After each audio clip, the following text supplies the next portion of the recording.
आओ बच्चों, हम लोग उपस्थित हुए हैं अपने चैनल हिंदी बोधशिला पे।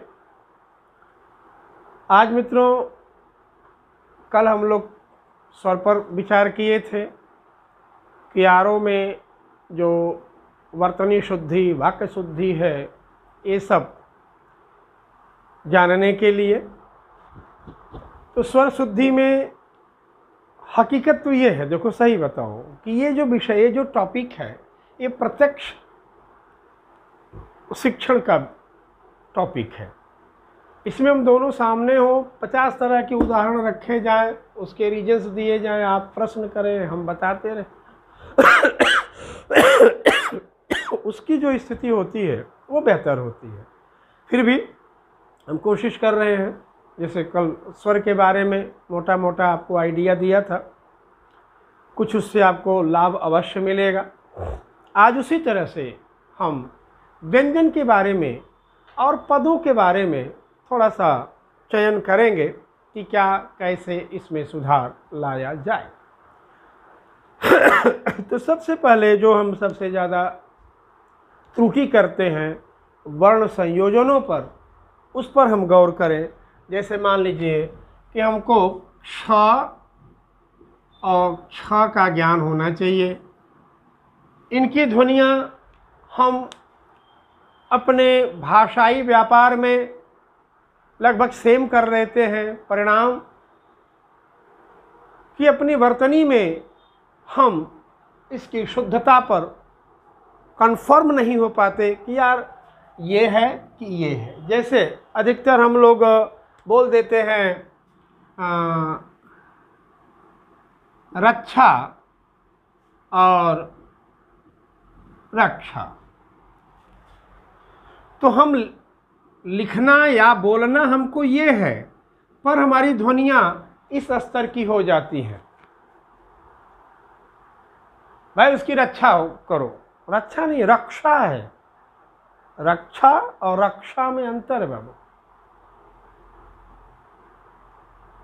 अधिकतर बच्चे बोल देते हैं भाई हिंदी की कक्षा चल रही है। भाई कक्षा नहीं चल रही है यार, कक्षा बनियान नहीं चल रहा है, कक्षा चल रही है। तो अगर हम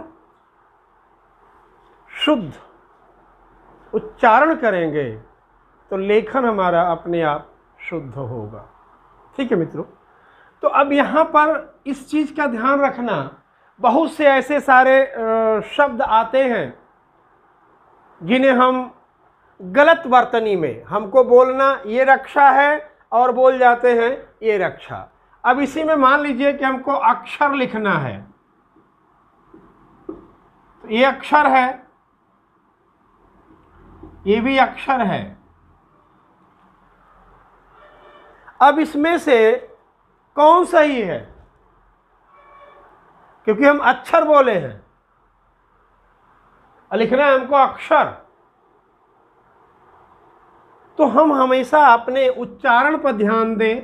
और सबसे बेहतर होगा कि आप कुछ भी पढ़ें तो पढ़ते समय अपने मस्तिष्क में एक गौर रखें कि हम जिस वर्ण को पढ़ रहे, जिस शब्द या वाक्य को पढ़ रहा हूँ, उनकी वर्तनी क्या है, और उस वर्तनी के अनुसार हम अपना एग्जैक्ट प्रोनाउंसिएशन करें।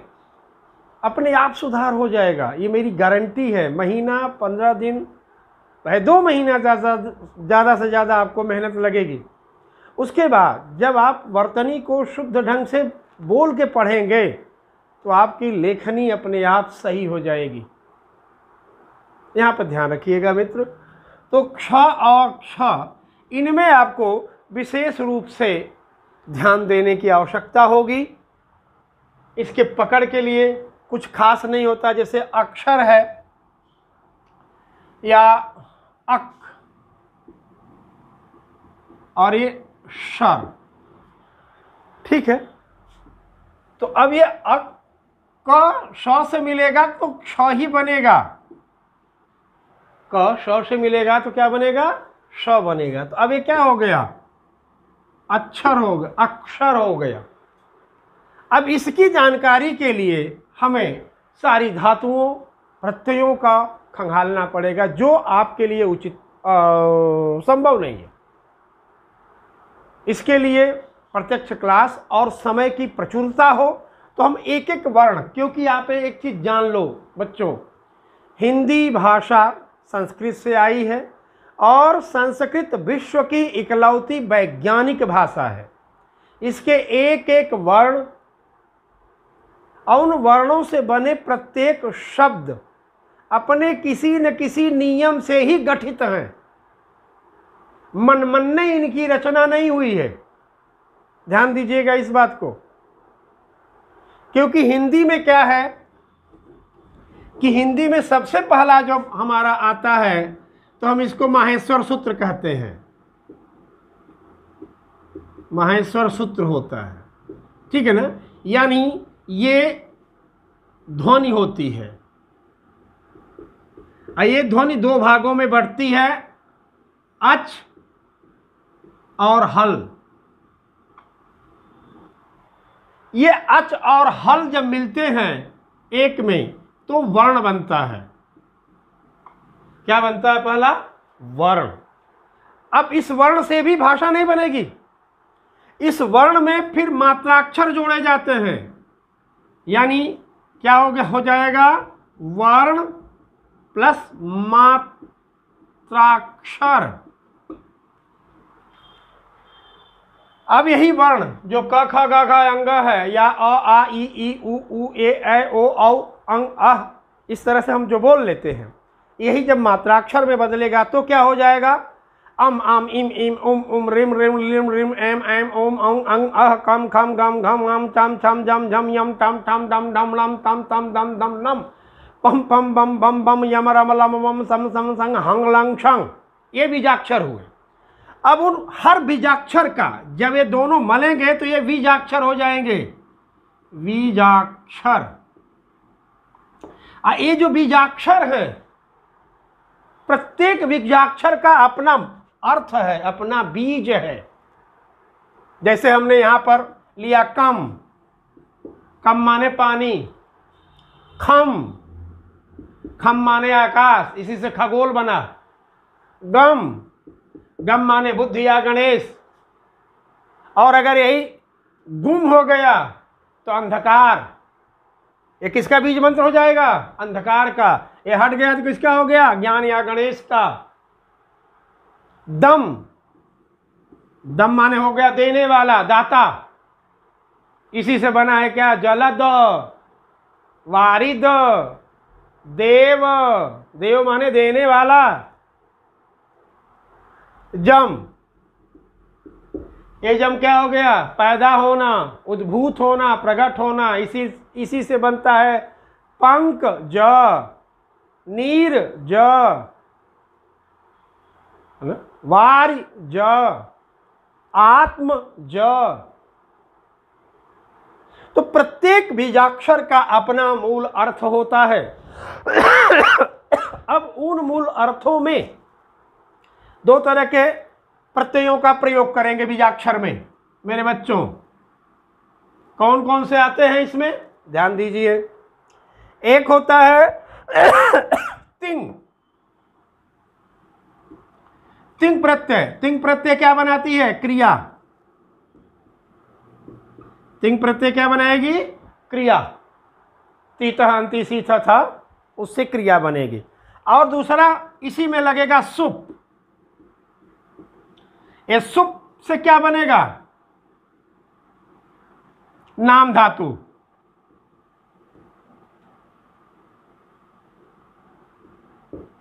नाम धातु का मतलब संज्ञा, सर्वनाम, विशेषण, अव्यय आदि। तो अब देखिए, माहेश्वर सूत्र से ध्वनियों के रूप में अच और हल की उत्पत्ति हुई। जो वर्ण बना, वर्ण जब मात्राक्षर बनता है तो उस मात्राक्षर में प्रत्येक मात्राक्षर अपना बीज मंत्र होता है। हर एक चीज का, हर एक ध्वनि का अपना एक बीज है। जैसा रम, रम माने अग्नि। गम, गणपतये नमः कहते हैं ना, तो गम माने गणेश या बुद्धि। किसी भी आप वर्ण को उठाएंगे, वो किसी न किसी तत्व का, किसी न किसी मिनरल का, किसी न किसी देवता का, किसी न किसी महाभूत का बीज मंत्र होता है। और उस बीज मंत्र से जब हम प्रत्ययों का प्रयोग करते हैं सुप और तिंग, तो शब्द का निर्माण होता है। किसका निर्माण होता है? शब्द का। अब यहाँ पर शब्द आएगा, ये दोनों मिलाकर के मैं अभी शब्द की स्थिति में ही मान रहा हूँ। अब इन शब्दों में जब पुनः प्रत्यय जोड़ते हैं, क्या जोड़ते हैं मित्रों? प्रत्यय। पुनः प्रत्यय जुड़ा जाता है, तब ये दोनों मिलकर के क्या निर्मित करते हैं? पद। तो देखिए, ध्वनि से वर्ण बना, ध्यान दीजिएगा, ये ध्वनि है, ध्वनि से क्या बना? वर्ण बना। ध्वनि से वर्ण, वर्ण से क्या बना? मात्राक्षर, बीजाक्षर। बीजाक्षर बने, अपने अपने प्रत्ययों को लेकर के क्या बनाए? शब्द। ये शब्द का आधार है, शब्द बना। शब्द में पुनः जब हम प्रत्ययों का प्रयोग करते हैं तो क्या बनता है? पद। ये प्रक्रिया है। वास्तव में शब्द की प्रांजलता, परिमार्जितता, उसकी विशुद्धता का निचोड़ जानने के लिए, उसके तह तक जाने के लिए हमें इन यात्राओं को करना अनिवार्य होगा, जो बाबू न आपके पास समय है न मेरे पास समय है। कारण कि हम अकेले वीडियो पर कितना चिल्लाएंगे, क्योंकि वक्ता भी अपने वक्तव्य में तभी प्राण ला पाता है जब श्रोता के तरफ से प्रत्युत्तर आता है, यानी संप्रेषण। एक हाथ से जैसे ताली नहीं बजती बाबू, वैसे ही शिक्षण भी एक तरफा नहीं होता। हाँ, प्रत्यक्ष आप लोग जिस दिन हो जाओगे, कोरोना फरोना हट जाएगा, हम लोग सामने हो जाएंगे, फिर पूरी यात्रा कर लेंगे, एक एक पॉइंट को हम लोग डिसाइड कर लेंगे। अभी फिलहाल आरओ की परीक्षा को देखते हुए और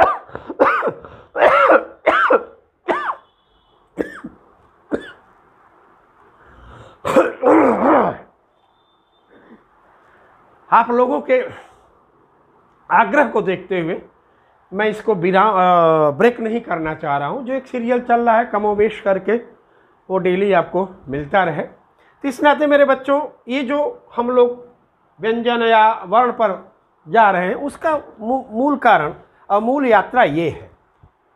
इतना समय न होने के कारण शॉर्टकट छोटी छोटी चीज़ें जो हम लोगों को गौर करने के लायक है, उसको हम कर लेते हैं। तो ठीक मित्रों, हम लोग छ और क्ष, इस पर बहुत ज़्यादा गलतियां होती हैं, इन्हें सुधारें। दूसरा जो चीज़ आएगा वो है मानक और अमानक वर्ण। इस पर भी हमको गौर करना पड़ेगा, क्योंकि मानक और अमानक वर्ण में क्या होता है कि छोटी सी एक गलती छोड़ के पूरे वाक्य का शुद्धि और अशुद्धि वो पूछ देता है, और हम लोग उसको नहीं समझ पाते हैं कि यार इसमें यार त्रुटि क्या है। तो मानक और अमानक वर्ण, इन पर भी आपको ध्यान देना होगा। अमानक वर्ण, ठीक है ना। अब ये अमानक वर्ण क्या है, एक बार उसकी चर्चा हमने किया था, लेकिन फिर कर देते हैं। जैसे पहले के ज़माने में अ ऐसे लिखा जाता था। आज भी जो 50, 60, 70 साल के होंगे, आपके वरिष्ठ जन, उनसे पूछेंगे तो बताएंगे कि हाँ, पहले ऐसे ही लिखा जाता था। बनारस से वो निकलता था अखबार आज, वो भी इसी फॉर्मेट में आया था। तो ये अ और आज मानक ये है। कभी हम भ ऐसे लिखे थे, आज झ, और आज झ का मानक ये है। ठीक मित्रों, ण इसमें भी परिवर्तन हुआ है, अब ण ये है। ल, अब इसमें भी परिवर्तन हुआ है, ये ल इस रूप में है। तो इस तरह से 4-6 शब्द हैं जो मानक और अमानक की स्थिति में आते हैं। आज पहले के ज़माने में ख ऐसे लिखा जाता था, आज ख ऐसे लिखा जा रहा है। इनमें ये अंतर है। पहले के ज़माने में भ ऐसे था, आज के ज़माने में भ ऐसे है। याद रखिएगा, कभी इनमें माथा पूरी मत कीजिएगा। म और भ में म की माथा पूरी होती है और भ की माथा आधी होती है। इसको ध्यान रखिएगा। भ की माथा यानी शिरोरेखा पूरा भ को कवर नहीं करता, बीच में ये जगह बनी रहती है। हम विद्यार्थियों में इसी तरह से म और भ की ही तरह एक और दोष देखता हूँ, घ और ध की। घ और ध की देखिए, ज्यों ही आप इसकी शिरोरेखा पूरा कर देंगे, ढक देंगे वर्ण को, एक घ कहलाएगा, घ। और अगर उसकी शिरोरेखा आधी है तो क्या कहलाएगी वो, ध। ठीक मित्र। इसी तरह से अरे फ और क में दिक्कत आ जाती है। कुछ लोगों की लेखनी ऐसी होती है कि वो समझ में ही नहीं आते हैं कि क लिख रहे हैं कि फ लिख रहे हैं। इस पर भी ध्यान देने की आवश्यकता होती है। तो इस तरह से कुछ मानक वर्ण होते हैं, उन मानक वर्णों की व्यवस्था को अवश्य ध्यान में रखिएगा, विशेष करके आरओ के विद्यार्थी। कारण कि आरओ का मतलब क्या हुआ, आप सचिव बनने जा रहे हैं और आपका मुख्य कार्य क्या है, लेखन कार्य है। सारी पत्रावली आपके माध्यम से ही दाएं से बाएं, बाएं से दाएं होगी। अतः आपको भाषा की पकड़, भाषा में पारंगत होना अनिवार्य है। और भाषा का सबसे मूल क्या है, वर्ण है। वर्ण से ही शब्द बनेगा। अतः वर्णों की समुचित ज्ञान आपके पास होना अनिवार्य है। उनकी लेखनी, उनकी लिपियां क्या हैं, कैसे कैसे उनके लिपियों का निर्माण हुआ है, उनकी प्रायोगिक स्वरूप क्या है, इनको आपको जानना बहुत आवश्यक होगा। अब आइए मित्रों, आगे एक और वर्ण आता है जिसको हम कहते हैं आगत।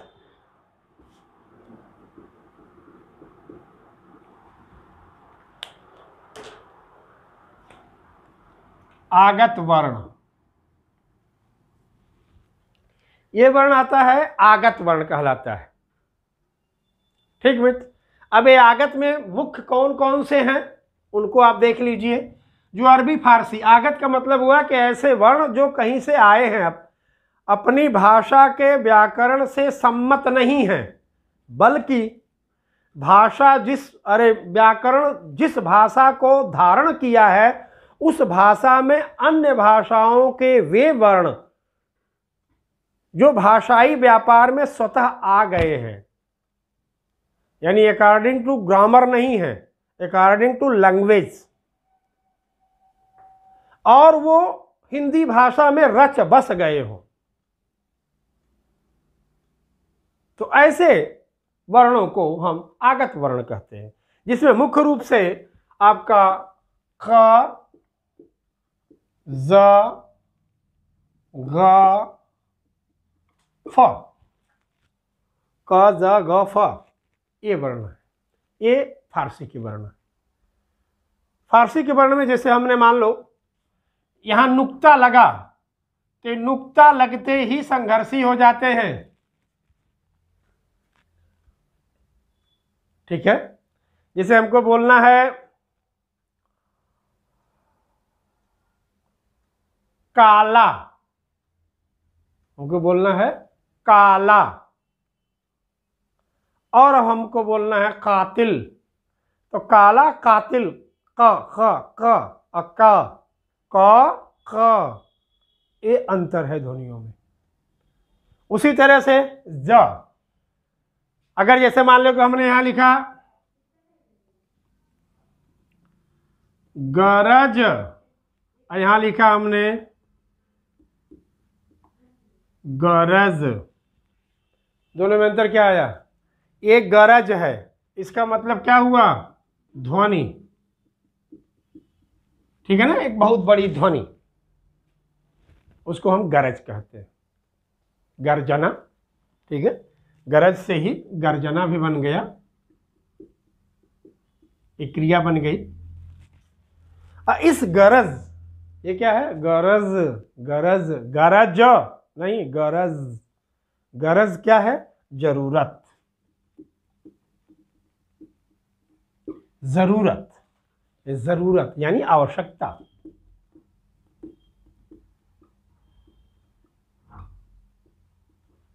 ये आवश्यकता है। तो अब देखो दोनों के ध्वनियों में अंतर आ रहा है मित्र, और अर्थ में भी अंतर आ गया। इस गरज का मतलब एक गर्जना ध्वनि है, इस गरज का मतलब जरूरत या आवश्यकता है। इसी तरह से गाफिल, गजल, गगरी बोलना है हमको, गागर, गजल, दोनों में अंतर है क्योंकि इसमें नुक्ता लगा है। अब यह हो गएगा फसल, फजल, दोनों में अंतर आ जाएगा। तो इस तरह से हमको आगत ध्वनियों के भी ऊपर गौर करना पड़ेगा कि हमारे दिए गए वाक्य में कहीं ऐसे ही तो नहीं कि आगत ध्वनियों का नुक्ता हटा करके हमसे शुद्ध और अशुद्ध पूछा जा रहा हो। ठीक है मित्र, जैसे मान लो हमने यहाँ पर एक उदाहरण स्वरूप अगर लिखें कि आज हमारी गरज है तभी यहाँ आया हूँ, ठीक है। अब इसमें अगर पूछ दिया कि भाई इसमें वाक्य का शोधन कीजिए, इसमें बताइए शुद्ध है कि अशुद्ध है, ठीक है ना। तो सामान्य रूप से अगर हमको इन नुक्तों का ज्ञान नहीं होगा तो हम नहीं पकड़ पाएंगे कि इसमें क्या शुद्ध है और क्या अशुद्ध है। अब अगर यहाँ पर नुक्ता लगा है तो वाक्य शुद्ध है, अगर एक भी नुक्ता हटा है, चाहे यहां हटा हो और चाहे यहां लगा हो, यहां हटा हो,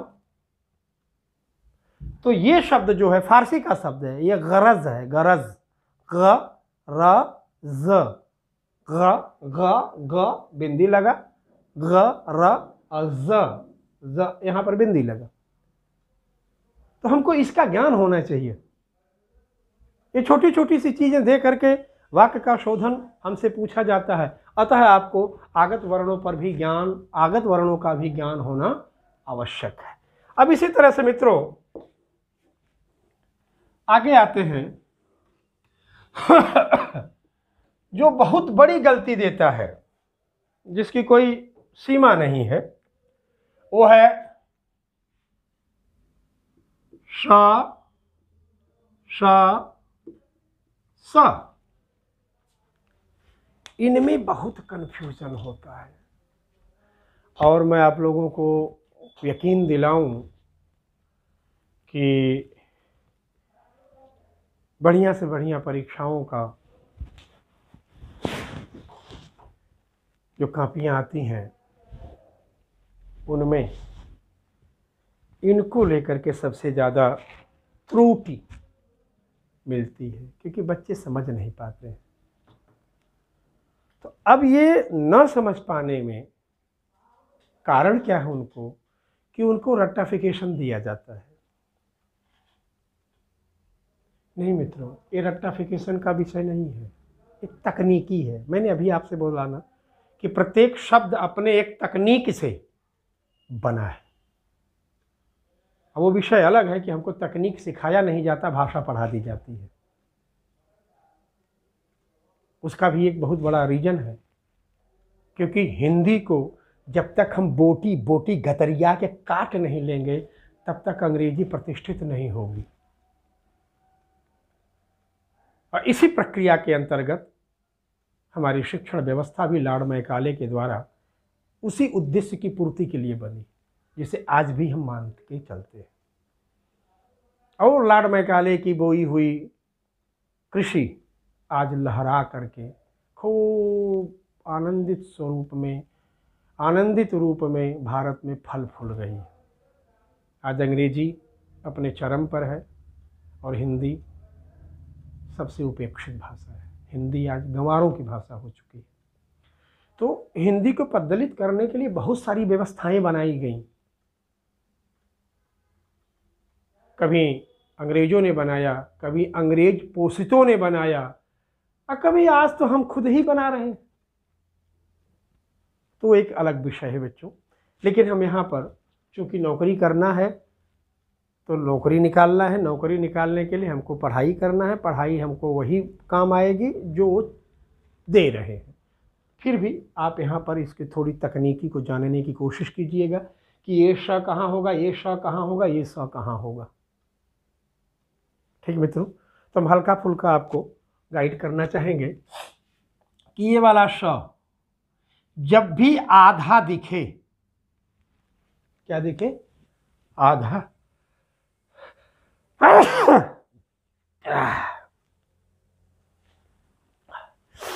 ये वाला श जब भी आधा दिखेगा तो किसके साथ दिखेगा? ये जान लीजिएगा। ये हमेशा च, छ, य और अपने खुद के श, इनके साथ आधा दिखेगा। मोटे मोटे तौर पे बता रहा हूं। कारण के संधि है, विसर्ग संधि है। ये वाला श जब भी आधा के रूप में दिखेगा तो हमेशा किसके साथ दिखेगा? ये क, ख, ट, ठ, प, फ, श, ये इनके साथ रहेगा। और ये वाला श जब भी आधा दिखेगा तो ये स की स्थिति कहाँ रहेगी? त, थ और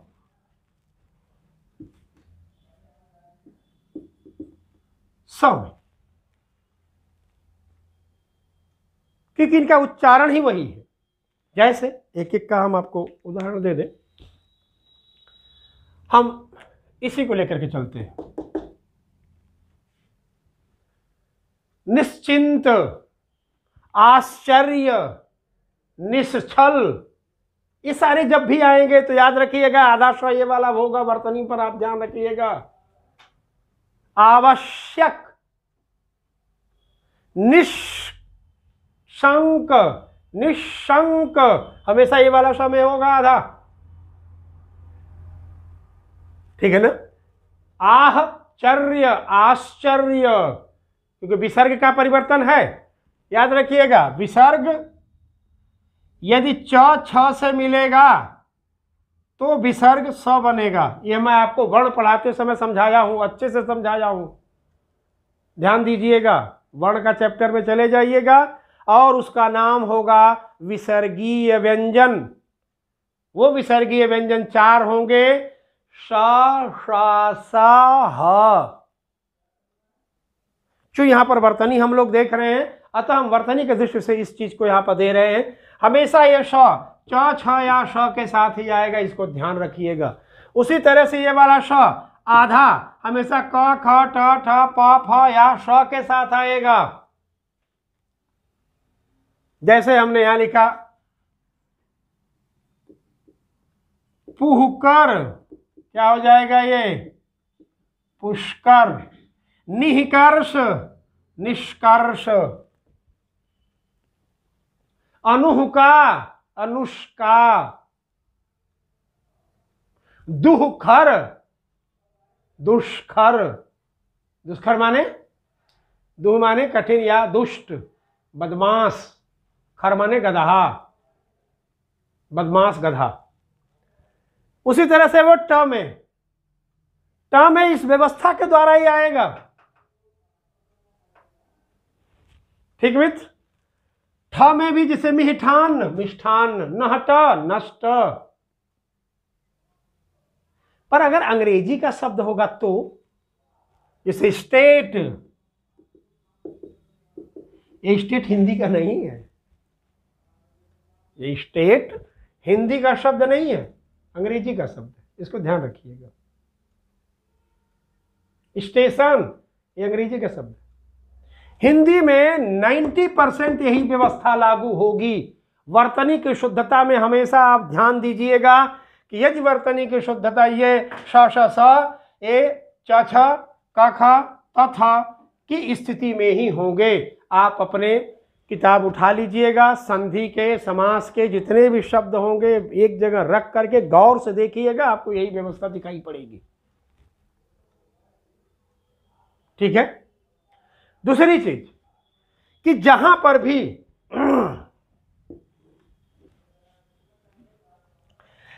पर भी आधार यानी रेफ आएगा और रेफ के बाद अगर कोई स है, रेफ के बाद अगर स मिल रहा है तो यही वाला ही स रहेगा। इसको गौर कीजिएगा। जैसे वर्षा, वर्ष, कर्ष, निष्कर्ष, रेफ के बाद आने वाला मूर्धन्य स ही रहेगा। कारण क्या है कि दोनों का उच्चारण स्थान एक होता है।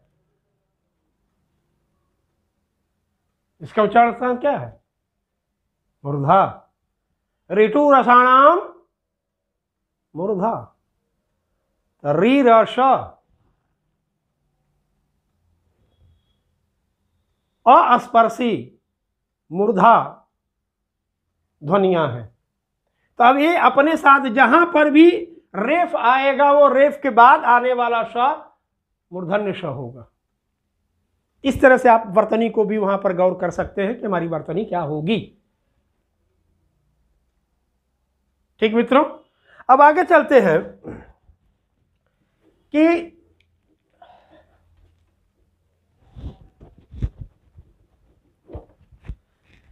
हमेशा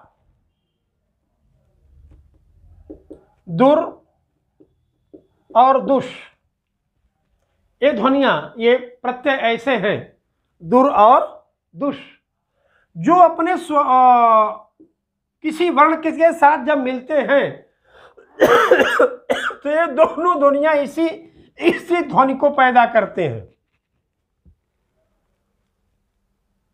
कारण कि जो दुर है ये मुख्यतः दुह है। ये भी वाला जो सा है ये भी दुह ही है। अतः विसर्ग का जो संधि नियम हमने आपको यहां बताया हूं, वही संधि नियम इस प्रत्ययों उपसर्गों के साथ इन पदों के साथ लगेगा। ठीक मित्रों, तो इस तरह से कुछ बहुत सारी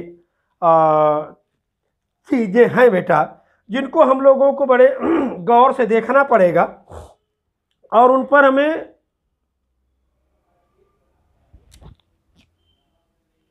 क्या उसको कहा जाए, इसको कहते हैं पंच रखना, है ना। हम कोई वक्तव्य पढ़ते जा रहे हैं लेकिन कहीं कहीं पंच लगा देते हैं। तो पढ़ते समय इन्हीं विषयों पर, ये जो आपको समझा रहा हूं मैं, इन पर पंच रखिएगा और ज़्यादा नहीं, 10 दिन आप प्रयास कीजिएगा। मैं गारंटी ले रहा हूं कि आप 90% बात पकड़ लेंगे और वर्तनी की शुद्धता होने लगेगी। ठीक बच्चों, तो आज हम यही करेंगे और कल की तरह आज व्यंजन संबंधी भी कुछ उदाहरण हम डालेंगे। पर जितना मैं चाहा था कमेंट्स, उतना कमेंट्स आए नहीं आप लोगों की तरफ से। कल वाले वीडियो में उतने कमेंट्स नहीं आए जितने के लिए आप लोगों से मैं आग्रह किया था कि मेरे बच्चों, मैं अभ्यास के लिए कुछ उदाहरण डालूंगा, उन पर आप कमेंट जरूर कीजिएगा। लेकिन उतने नहीं आए हैं, संतोषजनक हैं, लेकिन खुश करने लायक नहीं है। पर आशा आज रखूंगा कि आज हमें आप खुश कर देंगे अपने कमेंट से और जो मैं इस वीडियो के साथ लगाऊंगा उस पर आप अभ्यास करेंगे, उसके बारे में हमसे ज़रूर वार्तालाप करेंगे। आज की क्लास मेरे बच्चों यहीं पर समाप्त करता हूँ, फिर कल मिलते हैं। धन्यवाद।